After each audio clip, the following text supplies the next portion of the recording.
Can we talk about vulnerability for a minute? It seems to be that every article you read and everything you hear is encouraging people to be vulnerable. As leaders, we have to be vulnerable so people can trust us. We have to show our vulnerability so we don't seem to be taking power over people. Now, as a concept, I am here for it 100%. I agree that vulnerability, when we show something to others and know that there's no control of the outcome of how they're going to receive it, is an important skill, characteristic of how we can grow trust with our teams, of how we can connect with people. But my issue is that it's become almost a to-do, a checklist. And I think of when it comes to vulnerability, we have genuine vulnerability, and then we have what we call hashtag vulnerability. And hashtag vulnerability normally comes when you hear people say something like, I'm about to be vulnerable with you, or I just want to share my vulnerability. And whenever I hear someone say that, I just want to put my hands over my ears and be like, stop talking, don't say it, don't say it, don't say it, don't say it. Because 9 times out of 10, when we preempt vulnerability with saying we're going to be vulnerable, it's an awkward overshare that does no one any good. So as a way to think about how when you want to share your vulnerability or be vulnerable with your team, with other people, think of it as a show, don't tell situation. We can show people our vulnerability through a story. We don't need to tell them that we're about to be vulnerable. I remember when I was in the Peace Corps in Panama, and I went there and I was one of the oldest members of my group at the ripe age of 31, and most of the other people had just gotten out of college. So to be clear, I rolled in there like, I am going to save the world.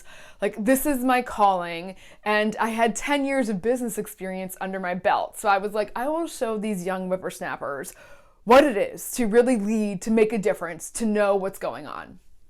Well, I then got sent out to my site, which was this tiny little island, and there was a lot of cultural things happening, and there was a lot of language things. There were just a lot of things happening. And I gotta tell you, all of my techniques of how I led people and managed people in my previous career were falling flat. And I was trying different things, and I was working on different approaches, but I was at my wit's end. And I remember I got off the island a few months in and met with some of the other volunteers, and we had a conversation about what was working, what was not. And I said to Alan, I said, I have no idea what I'm doing. I need help. And that was me showing, not telling my vulnerability, right? Showing and asking, hey, I don't know what's going on. My techniques aren't working. I need help. Did I have to prevent it and say, I'm about to be vulnerable, or I'm going to share vulnerability with you? No.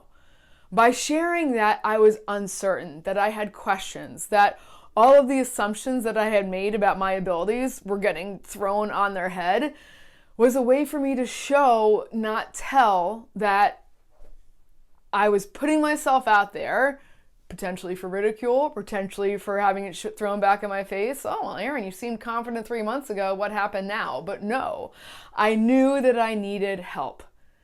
So when you are sharing stories with your team, when you're talking to people and you want to share your vulnerability, show, don't tell. Come in with a story. Come in with an example. And when you do it that way, it comes from a genuine place. It doesn't seem performative. It doesn't seem manipulative. It seems genuine. And that's what I think is so interesting, is that when we're being vulnerable, we're being our most genuine, true selves, exposing ourselves. And so when we announce it, because some business book told us to, or a trend said that we should be vulnerable, it has the exact opposite effect of what genuine vulnerability is all about.